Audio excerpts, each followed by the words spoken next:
Everyone in America pretty much respects the U.S. military, and for good reason. They're amazing. Most taxpayers like to think that the money that the military spends goes to expenses like submarines and ammunition. Very few think of sex changes and transgender awareness training. On the other hand, it's 2017, and that means transgender recruitment is part of what the Pentagon does. The question is, will that help us win wars? Captain James Hassan served in the Army in Afghanistan, and he joins us now for an update.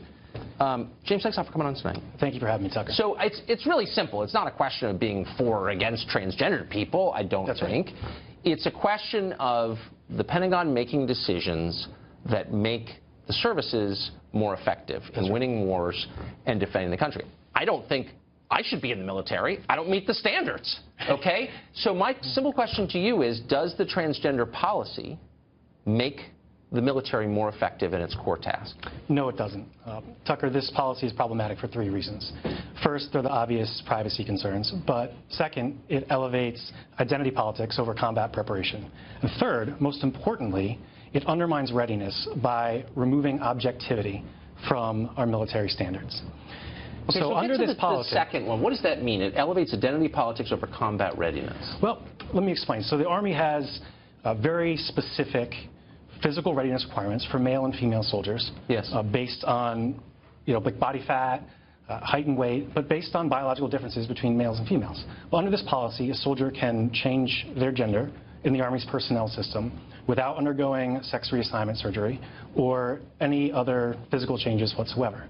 So in the Army, an so what are the criteria? As long as you say you've changed, you've changed? If you have achieved stability in the preferred gender and change your birth certificate, then you are now a different gender. And for an example of how this plays into the readiness issue, an 18-year-old male soldier with 21% body fat is considered a liability and is non-deployable. An 18-year-old female soldier with 21% body fat is fit for duty. So if you have an 18-year-old soldier with 21% body fat and all of the characteristics of a male soldier, but identifies as female, he could be combat eligible when under the female standard, when he otherwise would not be, or when the soldier otherwise would not be. And all these people are fighting the same wars, right? Sure thing.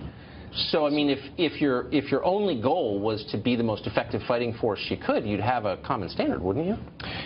You would think that, under the issue I just described, and the example I just described, essentially you're combat eligible if you identify as the type of person who would be combat eligible. And, well, that's very millennial. That's not a really good way to fight wars. Again, the reason that nobody talks about this is because nobody wants to be seen as attacking anyone or being insensitive. Right. And I'm in that category. I'm not attacking anyone, and I honestly try to be sensitive. But again, the military is different from all other institutions in that it has only one goal, and that's to protect the country. So let's take a look, if we could put on the screen, of these are words from a new training manual. All soldiers must use the barracks, bathroom, and shower facilities associated with their gender.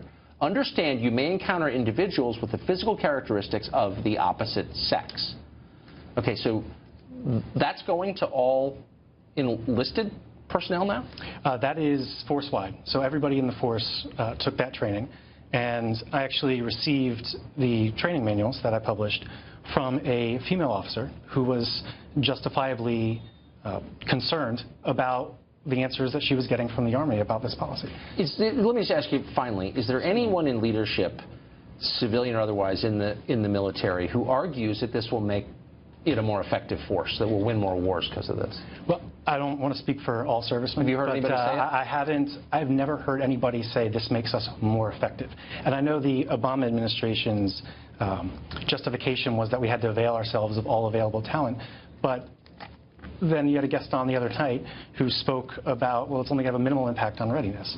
And that is a pretty clear indicator that this is not making us safer. Right. In fact, any impact. And by the way, you can't get someone to come on the show to talk about this. Thank you for being brave enough to do it, because everyone's so intimidated. I don't know why. It's a difficult issue. The military protects our country. We all have an interest in this. Yeah. Thank you very much. Thank you very much.